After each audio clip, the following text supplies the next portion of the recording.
The mall. A once raging giant in the world of commerce. The modern era's market street, full of vendors, people, and shops for everything and anything. These were our contemporary public squares, and the beating heart of American consumerism. But over the last 20 years, the once all-powerful giant has been reduced to a fallen empire. A once great superpower, now just a fading memory, holding on to what little life it has by a thread. And as each year passes, more and more of these once hallowed grounds are slowly being replaced by the insatiable appetite and screaming force of online shopping. With the loss of shopping malls comes a lack of hot topics, and without hot topics, the endangered species known as the mall goth becomes increasingly rare. Without your support and your help, this once pervasive and thriving species may die off and go extinct. For the low cost of $3 a month, however, you could save a life. Donate to Gray Mads on Patreon today, and for just a few dollars a month, you could change a life in need. Show your support and help keep these mall goths alive. And one day, maybe you could say that you did your part in saving a pillar of our society. Ah yes, the mall goth. The wonderful cultureless subculture that everyone seems to remember while not knowing a thing about it. In the late 1990s, a new kind of darkness was creeping out of the suburbs. Not the kind that hid in graveyards or haunted mansions, but rather the kind that hung out at the food court. Not wasting time on stupid questions of existentialism or trying to understand frivolous things like the true meaning of darkness. Instead, they were busy asking the brave and courageous questions, like, will my mom hate me more if I get that piercing? Or, would I be a poser if I still enjoyed church youth group? Or will it make me seem even more mysterious? To put it simply, mall goths were the liminal space between a true outsider from the goth, punk, or general alternative scene and your general mainstream normie. They would often cross-pollinate between various subcultures, existing more so as an archetype rather than a true subculture of themselves. They really could just be your average baby bat or a weekend emo. Someone who wanted to be into those more defined and well-known subcultures, but never quite fit the bill. Being too punkish for goths, too much of a poser consumer for actual punks, and using the term emo in the correct way that Fox News intended, rather than what those indie hipsters on the internet say emo actually was. But if they were not a true subculture and they were just an archetype, I guess that really does beg the question here. Just how did these skin-walking alt kids come to be, and how did so many deeply defined and separated subcultures end up in a blender and turn into the poster children of angsty suburban teens steeped head to toe in commercialist drip and unironic edge? Well, to understand that, we have to go back to the beginning. So hey, why don't you grab your bleach, get some razor blades, and take a trip with me to shop for some trip pants and embody the South Park stereotype, while we try to find out just what the hell were mall goths. Oh, Jesus Christ, I had to see it to believe it. What the hell are you doing? Breathing deep the darkness that envelops my soul, God damn it, dude, your mom and dad want you to come home. so they can fill my head with more Disney lies about how perfect the world is? I don't think so. Yeah, why don't you just go back to your Justin Timberlake and your homework, you conformist asshole. You just don't know what real pain is. Oh, like you know what pain is. Go try living in a third world country, you little pussy. I'm not gonna live in a third world country with all the conformists. Alright, if we really want to understand mall goths, we're gonna have to go back all the way to the beginning. To the 70s, in fact, if we want to get a decent idea of just where the seeds of this entire thing was planted. The first big youth rebellion was probably the hippie-free love movement of the 60s, the flower power stuff that everyone remembers and that spawned the Beatles and the Grateful Dead. But they are not one that really matters here. Our true starting point is actually a decade later with the second large youth movement, and that was the 70s punk scene. Why do we think left alone? Just leave me alone, you know what I mean? I know what I want. What do you want? Freedom, I think they call it. The hippies used to call it that. But I bet there's a better word for it. What? I don't know that yet. Punk tore through the polished veneer of rock with peacocking hair, DIY ethics, and a sneering no future attitude. It wasn't just music, it was a weapon against the conformity of post-World War II consumerist culture and middle-class comfort. Bands like the Dickies, Ramones, and Sex Pistols would become staples of music, and this anarchy-focused message would begin to permeate across the Western world. Punk's defiance would echo in every dark subculture that would follow it, popularizing the idea that style could actually be resistance and that alienation could be armor. And even when punk began to fracture into offshoots like post-punk and death rock, its core message would always remain. You don't have to belong to make something real. And this would end with the logical conclusion of birthing new genres of music, as punk would quickly transform from its resistance, anarchist little DIY bubble and turn into its own bit of conformist culture in an ironic twist during the late 70s. As we talked about back in the Agrotech video, this would end up inspiring some of the original industrial bands to form and begin planting the seeds of rivet head culture, as well as create the environment for post-punk to begin its own rise. Out of this would come the goth scene. I mean, obviously we think about what we're going to look like. I mean, everyone does. I mean, it's impossible not to have an image. If you have a choice of clothes in the morning, you make a choice for various reasons. Either you want to look a certain way, you want other people to perceive you a certain way. So, I mean, everyone's conscious of image. I think it's just that we relegated it to its proper position rather than elevated it to something whereby the image became more important than what you were doing or the way you were doing it. And that's, you know, we've always tried to keep it as a kind of a secondary thing. You know, from time Slower, moodier, and more romantic, goth was the intellectual child of punk's chaos, drenched in Victorian imagery, pretentious poetry, and existential dread. Bands like Bauhaus, Susie and the Banshees, and The Cure redefined rebellion, not as shouting at the system, but as brooding within it. It was emotional introspection that was turned into a subculture over time, especially as it grew to include more fetish-focused clothing and sensual aesthetics. Lace, leather, candles, and cold dance floors, they would all become the embodiments of what we know as the goth today. And just as punk was the birth of the spirit of rebellion and anarchy, goth would do its own service here and be the birth of much of the darkness and more somber language that would follow in other subcultures that came after it. It really popularized the idea that beauty and despair could coexist and that sadness could be worn as style. One would just need to put on Disintegration by The Cure to really get that hammered into their head. Though, unlike the chaos of punk, goth was a bit more easy to follow musically and stylistically. It was a little bit scattered, becoming the culmination of early death rock, post-punk, industrial, and EBM. But in retrospect, it's actually pretty simple to see how all these little micro-scenes would collide and create the greater goth scene that we know today.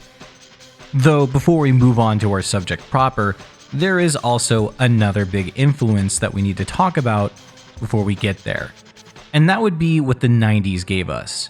And what the 90s gave us was grunge. But what you have done is no less, I think, than throwing a bomb into the whole music business. Don't you think? So? Yeah. I wish we would have thrown a bomb in the music business and they all would have been at least dismembered. But I don't know, it was more like a firecracker, ladyfinger. Yeah. While many people will probably see grunge as very disconnected from punk and goth, it is actually very connected in its spiritual roots. During the 80s, glam rock and hair metal would reign supreme. becoming the most dominant genre of music outside of overproduced pop of the era. While in the previous decades, rock musicians were the figures who stood up with middle fingers in one hand and a bottle of Jack Daniels in the other, the 80s would really see them transform, and they would end up just being semi-rebellious pop stars and Calvin Klein models. It had its heyday, but as you could probably guess, this sort of culture clash and just absolute decadence would lead to quite a bit of resentment and anger from the underground. And this would bubble up and culminate in the birth of what is now known as the Seattle Sound and the anti-conformist ideals that would make grunge.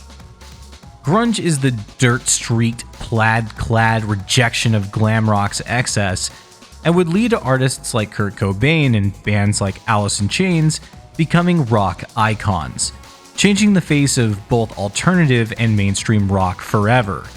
And with their rise to fame would also come the rise of that underground. Grunge was the cynical answer to the question of suburban decay. It was the voice of a generation raised behind white picket fences and 401ks, told to swallow all of the abuse and neglect that they experienced because it was just part of the quote-unquote American dream. By the mid-90s, all of these previously mentioned influences would begin to collide in the fluorescent lighting of the American shopping mall.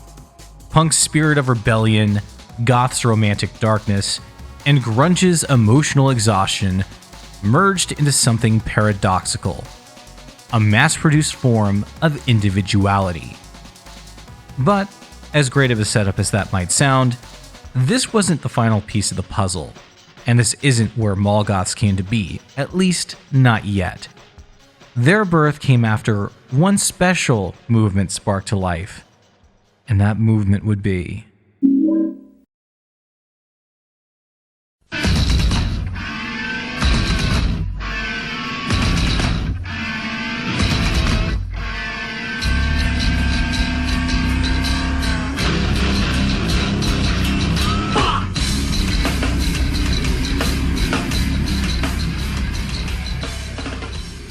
As history books teach us, 1994 was the year of Korn, and with their burst onto the music scene followed the flash flood of artists and bands that would come to be known as the nu metal wave. At this point, I'm pretty sure every one of you knows what nu metal is, but for the handful of you who don't, it's a genre that started in the early 90s, and is really only something that could exist in a post-80s world. Despite what online naysayers try to spew about the genre, it's one of the most musically diverse and sonically rich forms of music that's ever existed, being built on the idea of fusion. Bands would take rock and metal and begin fusing them with things like alternative rock, hip-hop, industrial, new wave, and plenty of other genres. If you want a more detailed view of this, I actually have an old-ass video that you can watch. But the gist of it is that most of these bands not only would come to define the latter half of the 90s, but the culture that they created would be the genesis to mall goths as we would know them. As you could probably tell just by the way these bands looked, there was a pretty consistent look and aesthetic popping up. Weird crossovers of ghetto and punk, goth-style makeup and clothing mixed with more punk-like fashion, a huge emphasis on mismatched color schemes, and just an overall gaudy look to it. This right here was the genesis, and this is what would build the original hub for mall goths to sprout from.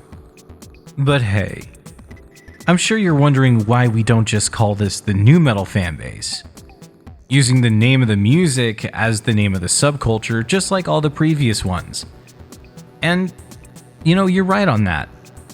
But there is 3 major figures that we didn't bring up here.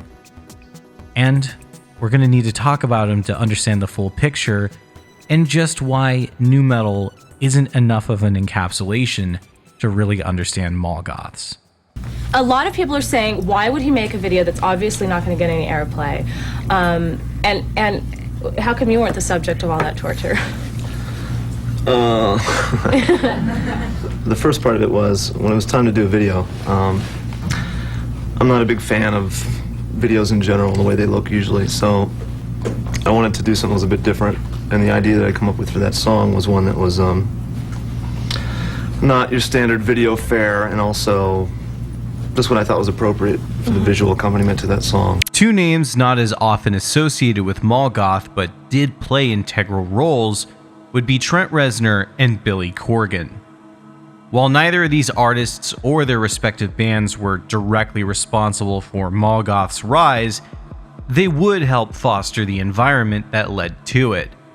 Trent, by becoming the direct bridge for the mainstream to discover industrial music and find their way into much more niche and experimental sounds, and Billy by shifting the Smashing Pumpkins into a much more goth and shoegaze direction with their latter output from the 90s, once again helping to build a bridge for radio listeners to begin to interface with much lesser known and more niche genres.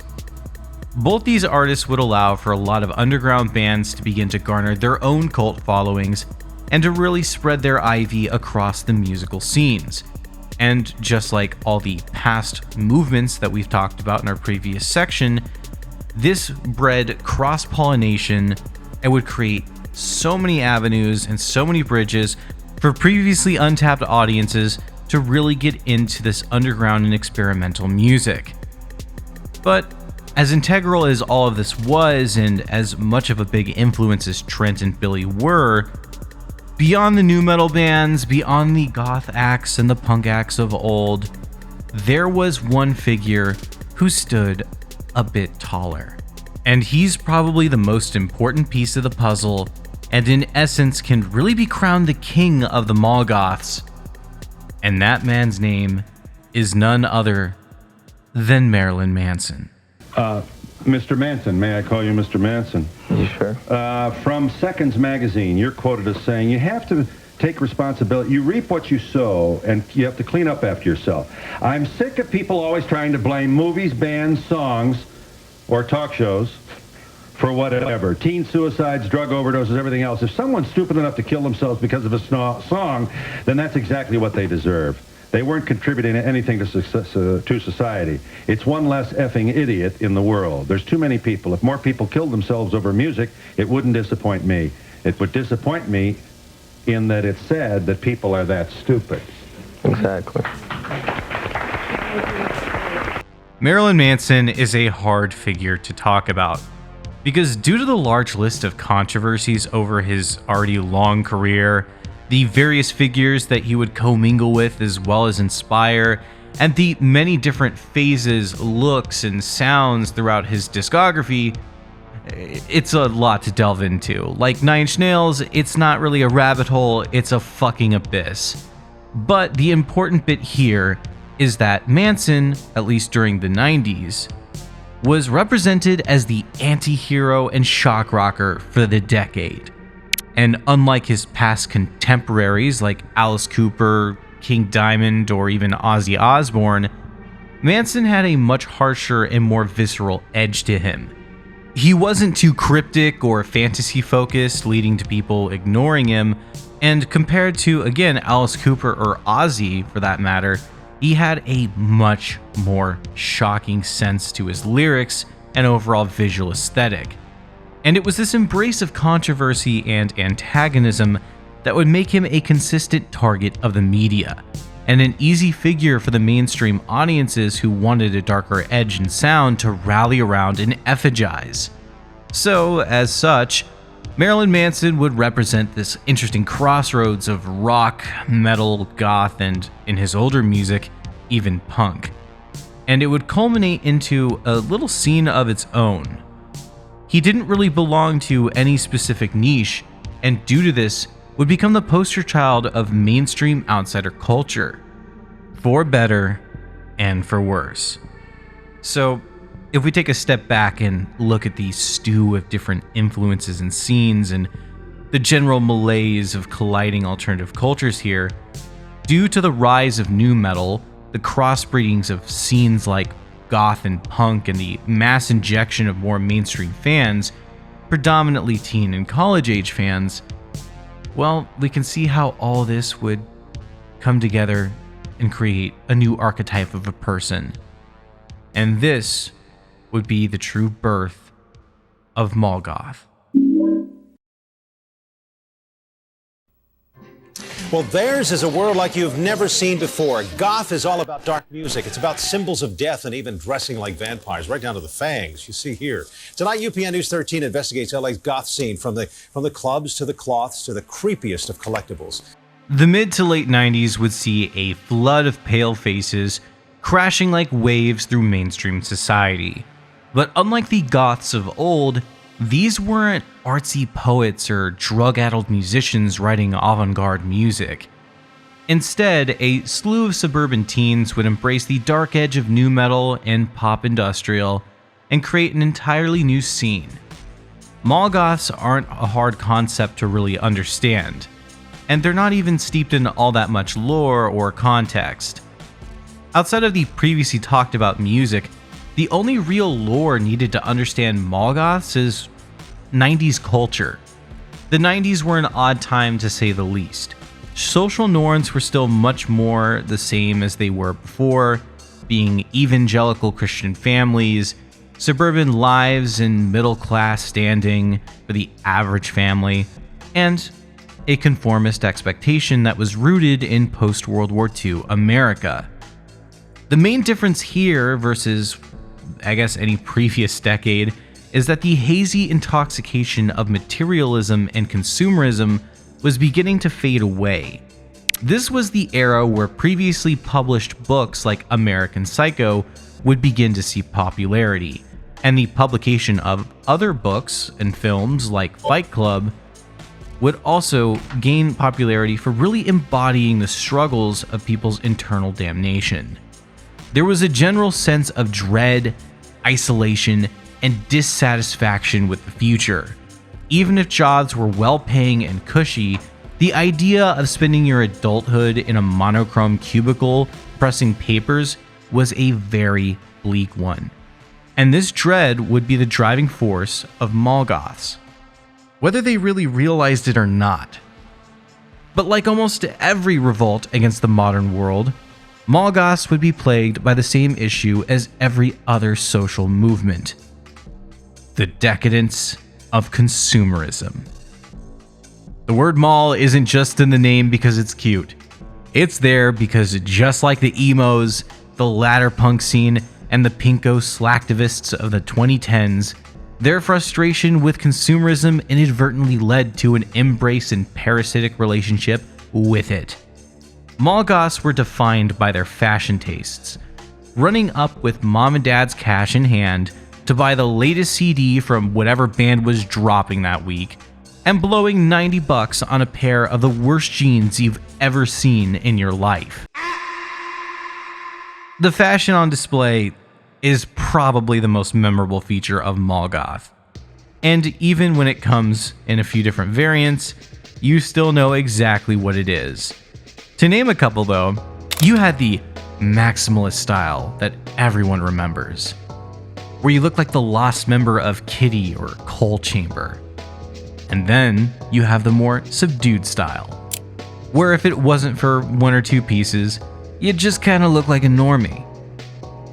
And then you have the proto-emo style, a look that predates the 2000s wave, but captures some of those key features. Each of these different styles would cross-mesh a lot, and was really only indicative of either how deep into the subculture said person was, or how much they were able to safely express it without being ostracized by their family. The whole thing was a weird amalgamation of punk and goth and metal fashion, with hairstyles and colors reminiscent of punks, but dark and highly accessorized clothing and makeup that was commonly associated with goths and even rivet heads at times. And in a lot of cases, most people would just end up wearing band shirts and baggy shorts or jeans, the same stuff often worn by metalheads of the era. Really, the main thing that separated mall goths from everyone else here was the combinations that they would go with, and probably the most important aspect here, the normie aspect. As easy as it is to laugh at some of these outfits, and some of them are pretty ridiculous, they really are no worse than the other popular trends of the era. You gotta remember, this was the same time period that puka shell necklaces, spiky overgelled hair, and colored sunglasses were all the rage. No one during this era looked great, trust me. What the fuck even was the 90s? Now, another big aspect of mall goths was their media diet. Because as we talked about, consumerism was a massive piece of the puzzle for them. Mall goths are not only synonymous with shopping plazas, but also with MTV. And that cannot be understated enough. Shows like Daria, reruns of Headbangers Ball, and the legion of music videos still being played on the platform were the bread and butter of their media diet. This was still pre-Web 2.0, and the majority of people weren't active on the internet just yet. And for the few that were, it was really only on early forums and messaging boards. So channels like MTV, Fuse, and VH1 were the quintessential places to find new music outside the word of mouth method. And if you couldn't tell by the programming listed, even the shows that they would watch would revolve around this. But that isn't to say that's all they watched. Mall goth media came in many forms. The community often bled into early anime fandoms and was the main demographic watching and supporting the goth-tinged movies of the time like The Crow, Donnie Darko, and anything released by Tim Burton. For the most part, we talked about the music that they were into, mostly contemporary, nu metal, and alternative for the time. But truth be told, that's not specific enough. The reality is that while you might have found a few mall goths bumping Limp Bizkit and the Ramones, the reality is it was less Limp Bizkit and Head PE, and more so Coal Chamber and Kitty. The fashion should make it clear. But when it came to music, the more overtly dark the bands looked, the more likely they were to be part of the mall goth ethos. This is where mostly forgotten but important bands like Deadsy held their niche. And when you put all these pieces together, this fashion and general media diet would make up the core elements of the mall goth. But as much as this fits our standard stereotype, it isn't the full picture. This is actually just version 1.0 of the mall goth archetype. Because it was after the turn of the century where mall goths would actually evolve and transform into an even closer visage of how you remember them. During the dying breaths of the 90s, there was a change in the air, a growing exhaustion with the drab angst that the decade had reveled in. And as the new millennium took hold, the alternative scene at large would begin to shapeshift into a new being. Not divorced from its former self, but rather reforged into a version steeped in irony, nihilism, and general stupidity. But in order to really get there, we need to talk about how things were internally changing within the growing mall goth ethos. And that wouldn't be possible without one very important figure, who unintentionally became the centerpiece of it all. Jonan Vasquez.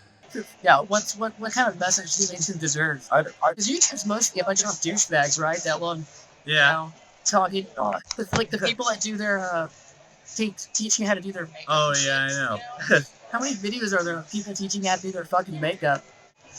Not that I watch those videos. To the chagrin of some crazy bastard in Ireland, Jonan Vasquez is probably the most important figure in the entirety of mall goth, as he normalized and fostered much of the cultural zeitgeist and core philosophies of the mall goths who preceded his work and defined them like a holy Bible to those that would follow it. Vasquez is the creator of Johnny the Homicidal Maniac, an underground comic book from the mid-90s that would over time become a cultural touchstone of alternative culture at large. The series focused on its titular character and his misadventures into murder, self-destruction, and mental instability.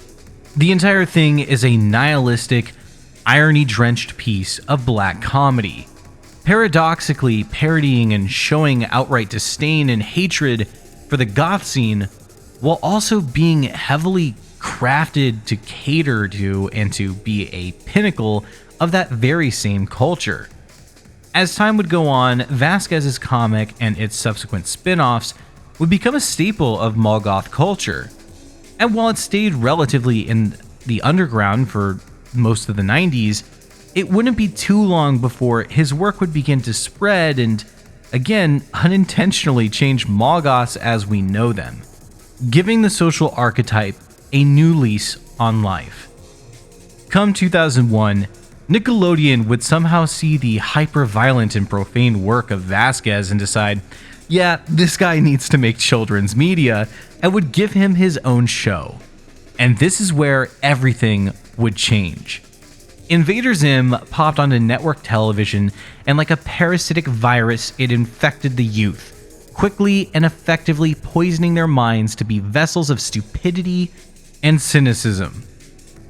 All jokes aside, though, the show was groundbreaking for the time, and would be one of the most integral shows in spawning the 2000s horror cartoon boom.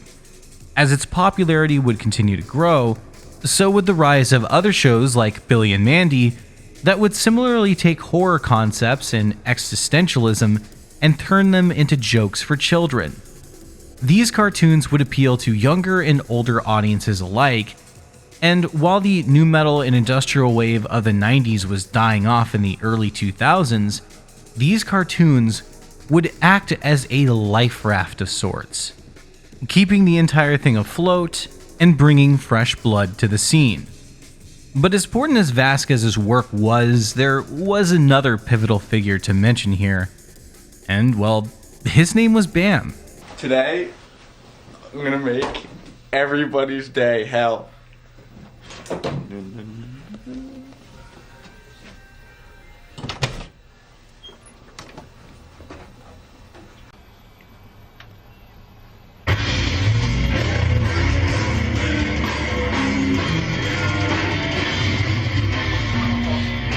Jackass would be a monumental series, and with it spawned the careers of a few different figures. But the important one for the story here today would be the skater and stuntman Bam Margera. Bam's legacy, like many other things I've mentioned in this video, is an entire rabbit hole of its own, and if you want more information on him and much more of the surrounding stories of those he was connected with, I highly recommend the channel Uncle Unbaited. They've got hours and hours of content for you to dig your teeth into. But the important part here is Bam's connection to CKY and him. Two bands that, while not being part of the emo wave, were closely connected and helped foster the transition from the nu metal scene of the 90s to the growing emo wave that was just starting to pop off in the early 2000s. CKY and him were two sides of the mall goth coin, and their associations with some of the younger bands of the time would create a bridge of sorts. Him in particular is an artist whose importance can be understated, and their fusion of arena rock, goth aesthetics, and light elements of post-hardcore was enough to whet their fans' palates for much of the emo wave to come. The best way to think about it is that this was the connective tissue between the two different eras. Now, one last important artist to bring up here would be the band AFI, a group that had a lot of legitimacy behind them from their early years as a hardcore punk band. But come the 2000s, their sound and tone would see a massive change. They would release the defining and amazing record Sing the Sorrow, where moreover goth and post-punk elements would be on full display, and act as yet another bridge for the mall goths of the 90s to shed their skin and enter into a new era. These bridges that I keep bringing up are important not just because their various connections, but because they were what would lead to the evolution of what was just a fad that should have died along with the 90s and transformed it into its own defined being. Because mall goth didn't die yet. As the 2000s raged on, so would mall goth in its new and evolved form. By the mid-2000s, the torch had been passed. The original mall goth, born from corn riffs, Marilyn Manson's shock value, and the industrial heartbeat of the late 90s, had started to really fade off. But like a tarantula, it wasn't dying. It was simply molting. And a large part of this was due to the early web that was beginning to become popular with the mainstream. MySpace would replace magazines and meetups because it became the new social square for teens everywhere, and LimeWire would make mixtapes and sharing CDs obsolete, as now anyone could find anything they wanted, or just get a joke file that kills their computer, but that's neither here nor there. And in general, it would just come to really remix the culture into something that was new, but still had a lot of the DNA of the gloomy mall goths that came before. Just now with a new ingredient, and that ingredient being emo. Now, before you type your comments, I'm not trying to say that the entirety of the 2000s emo wave or boom or whatever you want to call it was just mall goth rebranded. Rather, what I'm telling you is that mall goth became an archetype, as it was before, in emo. And that was because emo was a much bigger thing than you remember. Well, by today's standards, you probably think of emos of the early 2000s of looking like wannabe ravens from Teen Titans, or dudes with ridiculous black swoops for hair that looked like a dead crow was on their head. But that was just one little pocket of it, and the most extreme examples visually. For the most part, emos either looked like normies with slightly punk edges to them, and others looked like your typical pop punk kid with a fucking plaid shirt on and dicky shorts. Much like the nu metal wave that preceded it, the emo wave was a weird fusion of its own, hence the contested name that it has, with emo's true roots with indie and math rock from the Midwest. The name was just something that was thrown on by the media to try and give a name or I guess some sort of visual identifier to what was just the changing times of youth culture from the 90s to the 2000s. But it was in this second wave where we would see what I like to call the mall goth version 2.0. These second wave mall goths were the edgier emos. They were the kids who still worshiped the aesthetic of The Cure and Nine Inch Nails, but instead of listening to or appreciating those bands, they were listening to artists like Aiden, From First to Last, The Birthday Massacre, and especially him. They were somehow an even more juvenile take on their 90s predecessors. And if you spend any time at all digging through the 2000s post-hardcore scene, then you probably know exactly what I'm talking about. While today we think of artists like MCR, The Used, and other bands like that as the poster children of this era, the scene at large was, like I said, a culmination of pop punk, alternative rock, indie, and metal influenced groups. What separated the mall goth faction here was their levels of edge and darkness. Just compare the looks and sounds of Taking Back Sunday to 2006 era From First to Last. It's blatantly obvious which one more closely fits the bill, and this was the general attitude for the time. And with this came crossovers into other subcultures. Thanks to bands like Aiden, who held a very upfront and blatant goth coat of paint, they crossed over into more traditional goth territory, with many of these emo kids at the time growing up to become goths themselves. And because of this, it led to cross-pollinations with underground goth artists like Emily Autumn, the previously mentioned Birthday Massacre, and even outlier groups like Kill Hannah. Bands that were taking the classic 80s sounds and visuals and modernizing them for the new millennium.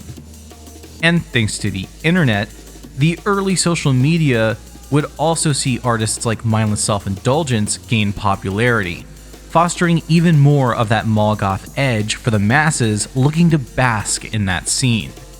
And while we're on the topic of internet, we should talk about what social media was like. During its early stages, it was much more decentralized and primitive. We all remember MySpace as being the emo haven, but there was lesser known sites as well. One that focused on goths specifically was a now defunct website called VampireFreaks, which today exists just as a little shop. But back in the day, it was a thriving social media site where baby bats and elder goths would keep their scene alive during the dawn of the digital age. It was more traditional in its intent, but as you could probably imagine, many young emos would scatter onto the site and quickly find themselves enraptured and connected to the overall goth scene, once again creating a bridge. And IRL, this was also the time period that Hot Topic would really rise to the prominence that you know them today. They used to be a niche shop in the mall, but now, during this era, they became the mecca of not just mall goths, but of alternative culture in general, serving as a hub and advertisement for the subculture at large. So, all in all, it really did seem like mall goth was here to stay. A scene that lasted past its initial days as a fad and showed that it could survive and evolve with the changing tides. But as healthy and popular as it may have seemed during, I don't know, let's say 2004, in retrospect, this was all just hopeful thinking. Because while it may have survived the transition from the 90s to the 2000s, once we get closer to the 2010s, the story stops being so hopeful. By 2008, things really started to change, and they were changing very fast. The Hot Topic walls that once bled black and crimson had now started to glow with a neon tinge. Studded belts gave way to candy-colored hair extensions, Invader Zim buttons stayed the same, and sorrow turned to sarcasm. Hi, Alvaro. I watch you, all the time, and I saw you making fun of those girls, for, asking Alexandria and stuff. And, I just wanted to tell you that you're an immature little brat. You, that is disgusting. Why would you make fun of us for, asking Alexandria and Bring Me the Horizon and BOTDF and stuff? They're so much better than you. They make so much music, and they sing good, and they write lyrics good. I bet if you wrote lyrics, it would be like Lil Wayne. Oh. And also, if you try and make fun of them again, I'm gonna tell them, and they're gonna come after you. And you know what they're gonna do? They're gonna kill you. Scene had come in full force, where the mall goths had been slow, deliberate, and very dramatic. The scene kids were hyperactive, digital, and drenched in irony. Scene was the unholy mixture of emo culture that had moped its way through the majority of the decade and fused itself with early internet memes and lol-so-random humor. This is when the whole crunkcore wave started, and if you want to know about that, I have yet another video for you. But the Cliff Notes version is actually very simple. During the last 3 to 4 years of the 2000s, emo was transforming. And this was mostly due to bands from the crunkcore and crapcore scene gaining some major attention and becoming the new trendsetters. What separated them from the bands of old was that they were much more colorful and vibrant, and they had a sense of self-awareness to them, but a lot of times that irony that I mentioned before went so far that it completely U-turned back into being pure, authentic cringe. But what really helped sort of kind of make this look and sound take over was actually not just the fact that it was trendy, but it was also that there was a big burnout of darkness and angst. For almost 2 full decades at this point, The alternative scene was ruled with an iron fist by bleak cynicism and drab misery. And scene was the answer to that burnout. It took the familiar and gave it a neon coat of paint, making its attitude the inversion of its predecessor. Where emo was about being misunderstood and saying, "You're not my dad, Mom," scene was more so about being bubbly and whimsical. It had a candy-coated sense of nihilism to it, perfectly fit for the latter half of the MySpace era, where edgy sincerity had become too cringe for people, and now it was all about being too above it. On top of this, the digital age had also come into full effect. The once wild west of the internet and big and small social media had now started to morph into the homogenous blob that we know it as today. And with less and less niche places to gather, popular culture, well, kind of just crushed the past. It crushed the niche. The same internet that had once been utilized by misfits to find each other and create microcultures was now fracturing them. But this isn't even the full picture. As fun as it is to say that scene killed emo, and by that it killed the second wave of mall goth and left it in its grave to rot, the reality is that was really only half of what happened. The biggest yet most understated aspect to the death of alternative culture, at least here in America, was the 2008 recession. It killed businesses large and small, and it left your average family strapped for cash. So trips to the mall itself to buy frivolous consumer goods wasn't really an option, and the online world had become the new place for teens and young adults to spend their time.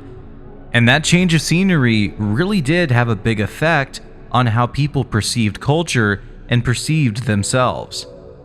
So the once holy ground known as the local mall had began to die, losing store after store, leaving behind a husk of its former self. Time did what time does, and that's wait for no one. So as the 2000s gave way to the 2010s, so did the last breath of the mall goths, and with them, the moans and groans of the terminally ill mall, sitting on life support, awaiting for its fate to meet it on its deathbed. Now, before you go, this is my wall of shame. The list of names who pay me once a month to make sure that I sit here and make more videos and fill your heads with more propaganda about how great emo and nu metal was, and they totally weren't lame like the hipster millennials told you they were. And truth be told, I'm right. It's not propaganda, it's just facts.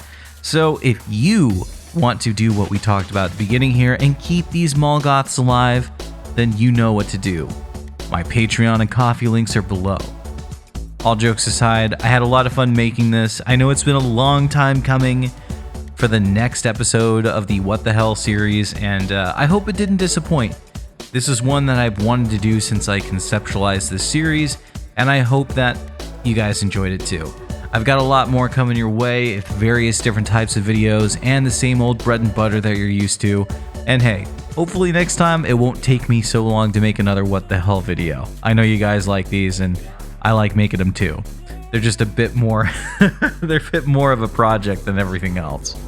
But with that being said, support me on Patreon, follow me on Twitter, and I'll see you in the next video.